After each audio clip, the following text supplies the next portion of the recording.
organização cria um canal de denúncia, um profissional decide utilizá-lo. A decisão da organização é ignorar o relato. Na análise jurídica do caso, isso altera completamente o cenário. O risco não deixou de existir e a omissão ficou documentada, que é exatamente o oposto que se pretendia na governança. Os indicadores da pesquisa Mapa do Assédio no Brasil 2025 apontam que mais de 1/3 dos profissionais brasileiros vivenciou dinâmicas de assédio moral no trabalho. Contudo, para a leitura jurídica que eu vou fazer aqui, o dado principal é outro. Eu sou Maria Madalena, advogada, mestre em bioética, ética aplicada e saúde coletiva.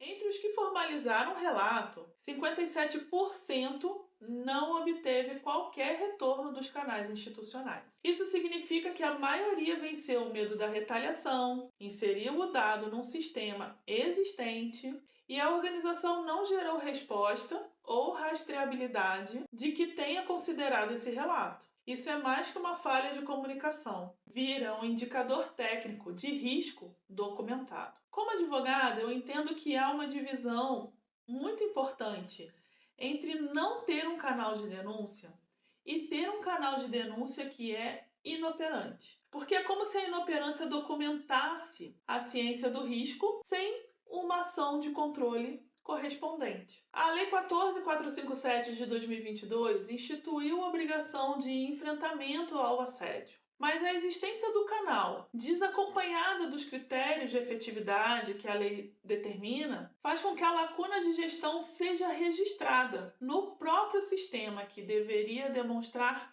diligência. Se não há denúncias porque a equipe não confia no canal, ou se a denúncia ingressa e não tem resposta, o efeito prático é o mesmo. Fica uma evidência por dados de ausência de monitoramento. E é aqui que o tema converge com o gerenciamento de riscos ocupacionais determinado pela NR1. A norma atualizada, vigente desde 26 de maio de 2026, exige que a organização avalie e identifique os fatores de riscos psicossociais antes do dano, antes da consolidação do dano. Porque um canal inoperante não é um elemento neutro. Ele configura um fator psicossocial mapeável, porque ele altera a percepção de reconhecimento institucional e de segurança do trabalhador. O conceito de reificação, trabalhado por Axel Honneth, fica preciso aqui, que é quando a organização se esquece de reconhecer. Um canal que recebe uma denúncia e não trata, opera exatamente sob esse mecanismo. Reconhece formalmente que o trabalhador tem o direito de fazer o relato, mas esquece de reconhecer o relato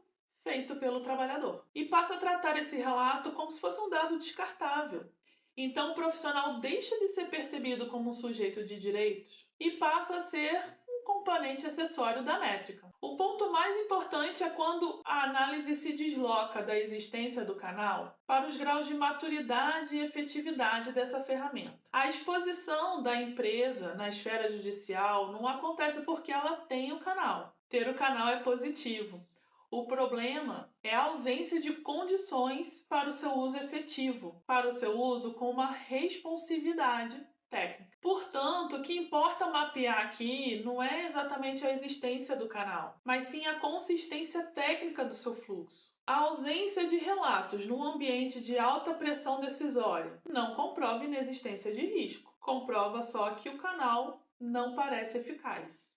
E uma organização que ignora que o seu próprio canal não funciona negligencia um fator psicossocial mapeável. Então, quando o caso chega para uma análise, essa ausência de rastreabilidade atua como uma evidência de omissão. A normativa das normas regulamentadoras é bem objetiva: identificar, avaliar e controlar os fatores de riscos psicossociais antes do dano. E uma decisão que mantém inoperante um canal de denúncia está negligenciando exatamente isso. O que a organização documenta na fase de fiscalização ou deixa de documentar, muda o que a análise pericial reconhece depois. A análise continua na carta.